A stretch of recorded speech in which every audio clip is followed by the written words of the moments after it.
எதிரெதிரே நீயும் நானும் எதுவரை இந்த ஊடல் போகும் விழி வழியே என்னுள் காதல் சொல்வதே நடா விடை தெரியா பேதை நெஞ்சை கொள்வதே நடா பூவே பூச்சூடவா பூவே பூச்சூடவா பூவே பூச்சூடவா பூவே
என்ன ஷாக் ஆயிட்டியா?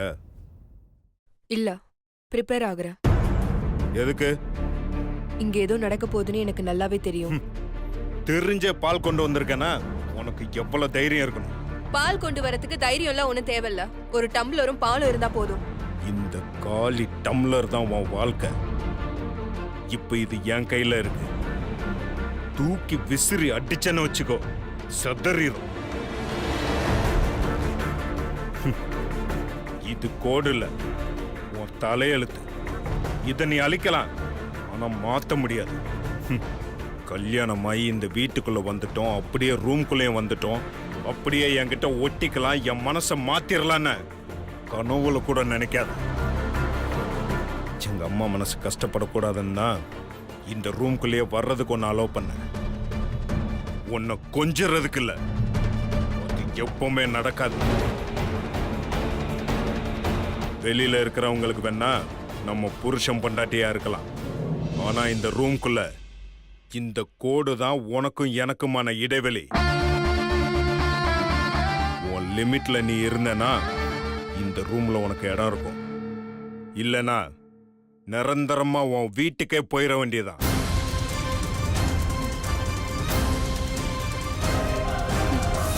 நீங்க இப்படி பேசுறதெல்லாம் கேட்டு முன்ன பின்ன தெரியாதவளா இருந்தா வருத்தப்பட்டிருப்பா, வேதனைப்பட்டிருப்பா. உங்க கூட ஆபீஸ்ல இருக்கும் போதே உங்களை பத்தி நான் நிறைய தெரிஞ்சுக்கிட்டேன். இதெல்லாம் நான் எதிர்பார்த்ததுதான். எல்லாம் தெரிஞ்சிருந்தோம் எதுக்கு கல்யாணம் பண்ணேன்னு உங்களுக்கே நல்லா தெரியும். முன்னாடி சொன்ன மாதிரி எல்லாம் என் குடும்பத்துக்காகவும் என் அக்கா மீனாட்சிக்காகவும் தான். உங்க கூட குடும்பம் நடத்துறதுக்காக இல்ல.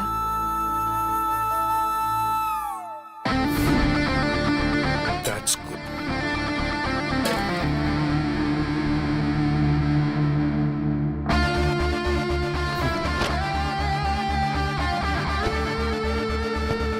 இனிமே உன் இடம் அதுதான்.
இந்தாங்க தண்ணி.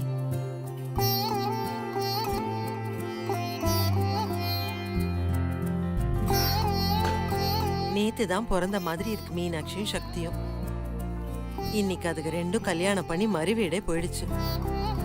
காலம் ரொம்ப வேகமா ஓடுதுங்க. பாவங்க நம்ம மீனுக்குட்டி. சின்ன வயசுல இருந்து அதுக்குன்னு எதுவும் வாயை திறந்து கேட்டது கிடையாது. அது ஆசைப்பட்டு கேட்ட ஒரே விஷயம் சுந்தர கல்யாணம் பண்ணணும்ன்றதுதான். கடவுள் புண்ணியத்துல அது ஆசைப்பட்டபடியே நடந்துருச்சு. ஆனா அதுக்குள்ள எத்தனை பிரச்சனைங்க. அதெல்லாம் நல்லபடியா முடிஞ்சு இந்நேரம் மீனுக்குட்டி சந்தோஷமா இருப்பா இல்லைங்க?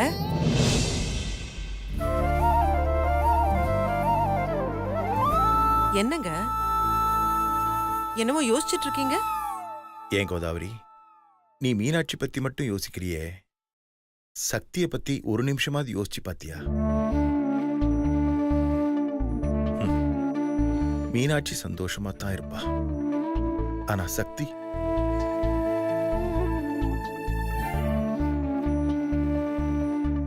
எந்த விஷயத்திலுமே கொஞ்சம் கூட ஒட்டாத ஒரு ஆளை கல்யாணம் பண்ணியிருக்கா.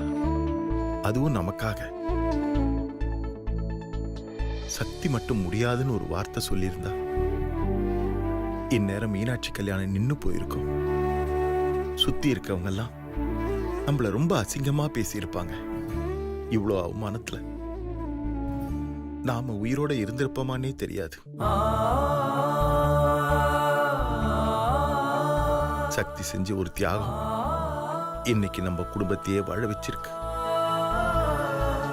மீனாட்சி பத்தி எனக்கு கவலை இல்லம்மா. என்ன சுந்தர கல்யாணம் பண்ற வரைக்கும் தான் மீனாட்சிக்கு பிரச்சனை. அதுக்கப்புறம் சுந்தர் மீனாட்சி நல்லபடியா பார்த்துப்பாரு. ஆனா சக்திக்கு கல்யாணம் பண்ணதுக்கு அப்புறம் தாமா பிரச்சனையே. சிவா சாதாரணமா பழகிறவங்க கிட்டவே எடுத்தெறிஞ்சு பேசுவாரு. ஏங்க அதான் சிவா சக்திய கல்யாணம் பண்ணிக்க சம்மதம்னு சொன்னதுக்கு அப்புறம் தானே நாம இந்த முடிவு எடுத்தோம். அப்போ சிவா விருப்பம் இல்லாமையா சொல்லிருப்பாரு? கோதாவரி, எந்த ஒரு விஷயத்தையுமே எடுத்தமா கவுத்தமான்னு முடிவெடுக்கிறவர் தான் சிவா. ஒருவேளை அந்த சிவாவும் சுந்தரோட வாழ்க்கைக்காக சம்மதம் சொல்லியிருக்கலாம்ல. இவங்க ரெண்டு பேரும் வேண்டா வெறுப்பா ஒரு வாழ்க்கையை நடத்தி எப்படி வாழ போறாங்க? அத நினைச்சா தம்மா ரொம்ப வேதனையா இருக்கு.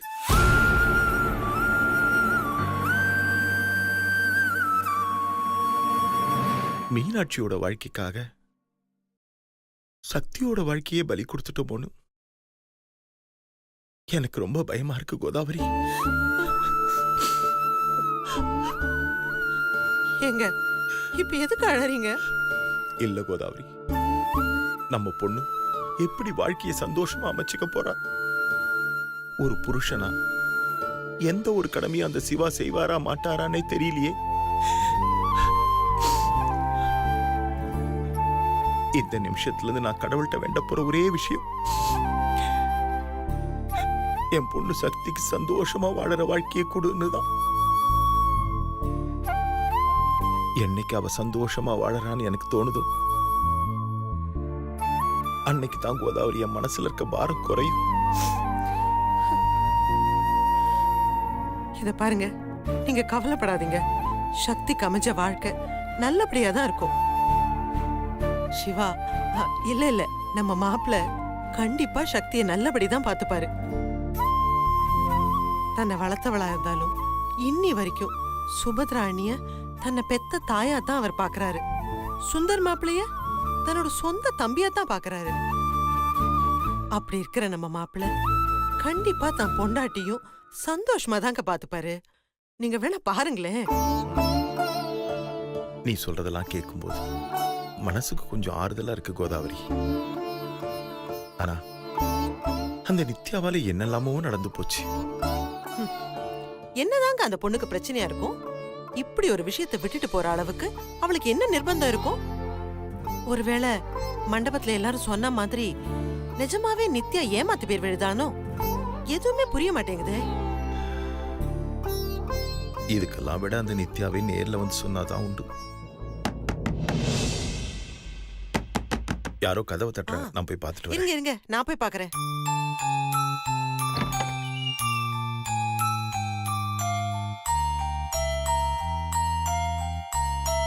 யாரையும் காணோம். கதவு தட்டின மாதிரி தானே இருந்துச்சு.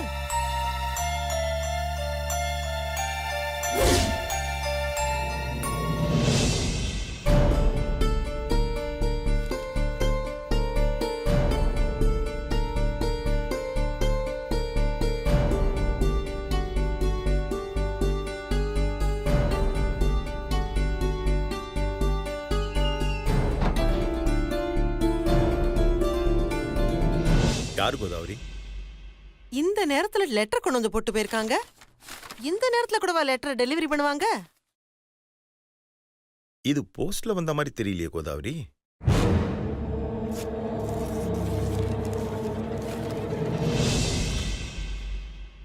அன்புள்ள அப்பா அம்மாவிற்கு நித்யா எழுதி கொண்டது.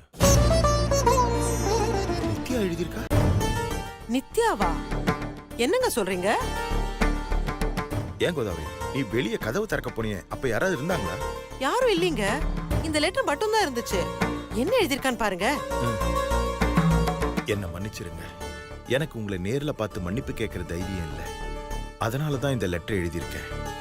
என்ன மன்னிச்சிருங்க. என்னால இப்போதைக்கு இவ்வளவுதான் சொல்ல முடியும். ஏன்னா நான் ஓடி போனதுக்கு பின்னால பல காரணங்கள் இருக்கு. அதெல்லாம் உங்களுக்கு தெரியாமலே இருக்கிறது நல்லது.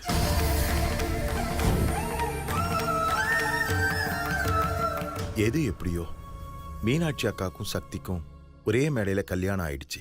உங்க நல்ல மனசுக்கு நிச்சயம் ஆண்டவன் நல்லதுதான் பண்ணுவாரு. என்னோட துரதிர்ஷ்டம் உங்களோடலாம் சேர்ந்து என்னால இருக்க முடியாம போயிடுச்சு. கடவுள் என் தலையெழுத்த சரியா எழுதல. அதான் எங்கேயோ ஆரம்பிச்ச என் வாழ்க்கை எங்கேயோ முடிய போகுது. இந்த உலகத்துல எந்த மூலைக்கு போனாலும் எந்த எதிர்பார்ப்பும் இல்லாம என்னை தத்தெடுத்த உங்களுக்காக நான் அந்த கடவுளை வேண்டிப்பேன். அப்பா, உங்க மடியில படுத்து ஓன்னு அழணும் போல இருக்குப்பா.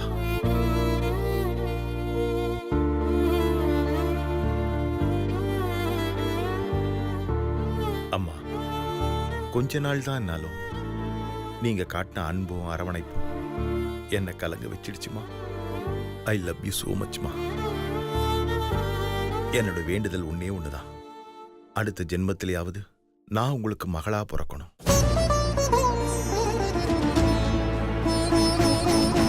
அப்பா அம்மா, என்ன மன்னிச்சிருங்க. என்னங்க இந்த பொண்ணு? எனக்கு ஒண்ணுமே புரியல. கல்யாண மண்டபத்தில் நித்யா ஓடி போனதும் நான் ரொம்ப மனசுடைஞ்சு போயிட்டேன் கோதாவரி. இப்ப என் மனசு கொஞ்சம் ஆறுதலா இருக்கு. இந்த நித்யா பொண்ணு நம்மகிட்ட பிரச்சனையை சொல்லியிருந்தா நம்ம ஏதாவது சரி பண்ணிருக்கலாமே. கடவுள் அவளுக்கும் ஒரு நல்ல வாழ்க்கையை கொடுக்கணும். கோதாவரி, போ, லைட் ஆஃப் பண்ணிட்டு போய் பசங்க கூட படு. தனியா படுத்திருக்காங்க.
சுபத்ரா,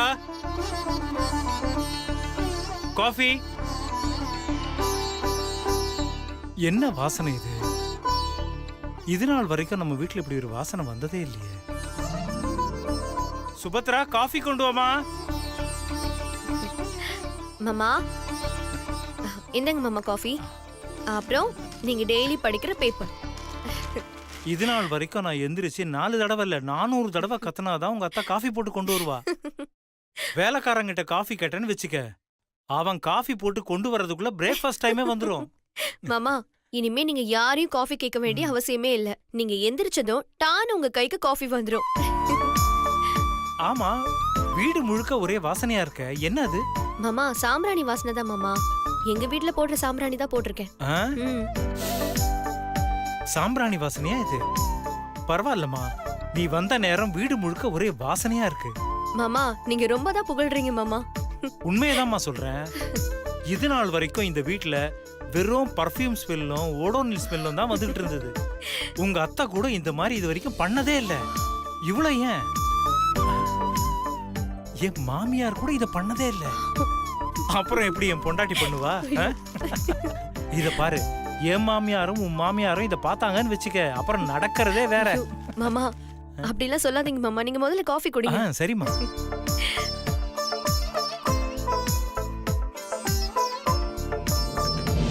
ஐயோ, என்ன இது? வீடெல்லாம் ஒரே புகை மண்டலமா இருக்கே. ஐயோ, மூச்சு வேற முட்டுதே எனக்கு. சுபத்ரா, என்ன வா வா வா வா வா வாமா. என்னம்மா இது? வீடு பூரா ஒரே புகையா இருக்கு, எனக்கு மூச்சு முட்டுதுமா. என்னன்னு போய் பாருமா. இருமா, பதட்டப்படாத இரு.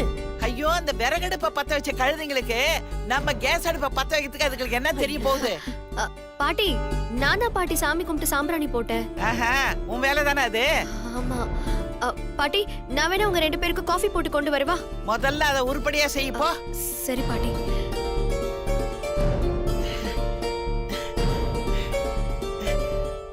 ஏன் சுபத்ரா? ஐயோ, எதுக்குமா இந்த சாம்பிராணி எல்லாம் போடுறாங்க? இதெல்லாம் நமக்கு இப்ப தேவையாமா? வந்து உட்காரு. உட்காரு. ஆமா, தேவையில்லாத கேள்விதான். என்ன மீனாட்சி இவ்ளோ சந்தோஷமா இருக்கா?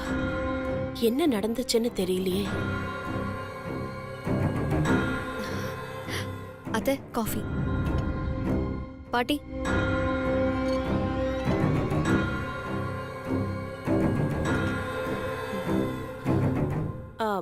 மீனாட்சி, நேத்து எல்லாம் நல்லபடியா முடிஞ்சுதாமா? எல்லாம் நீங்க சொன்ன மாதிரி தான் அத்தை நடந்துக்கிட்டேன்.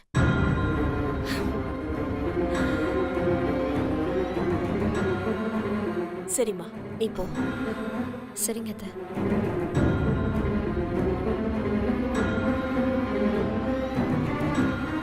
ஏண்டாமா, நீ சொன்ன மாதிரியே மீனாட்சி நடந்துக்கிட்டாளா? இவ ஒரு சென்டிமெண்டல் இடியட்மா. அன்பா சொன்னா என்ன வேணாலும் செய்வா. சரி, இவ்வளவும் வழிக்கு கொண்டு வந்துட்ட. அந்த சக்தி கழுதை எப்படி சரி கட்ட போற? பாரு, அந்த மூதேவி இன்னும் தூங்கிக்கிட்டே இருக்கு. ஏமா, ஒருவேளை சிவாவுக்கும் அவளுக்கும் சாந்தி முகூர்த்தம் நடந்திருக்குமோ? சான்ஸே இல்லம்மா. சிவாவுக்கு பொண்ணுங்கன்னா சுத்தமா பிடிக்காது. நான் சொன்னேங்கிற ஒரே காரணத்துக்காக தான் அவளை கல்யாணமே பண்ணிக்கிட்டான். கண்டிப்பா அவளை கிட்ட கூட சேர்த்திருக்க மாட்டாமா. ஓ,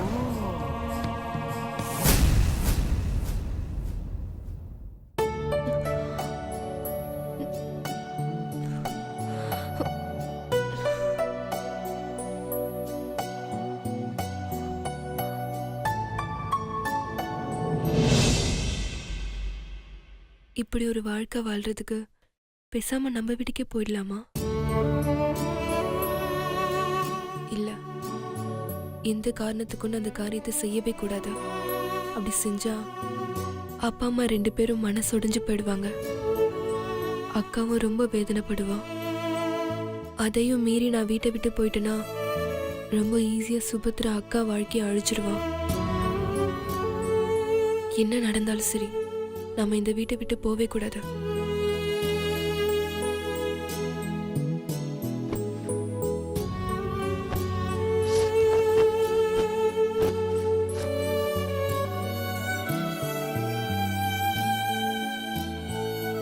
சுபத்ரா பண்ற தப்புக்கு சிவா என்ன பண்ணுவாரு?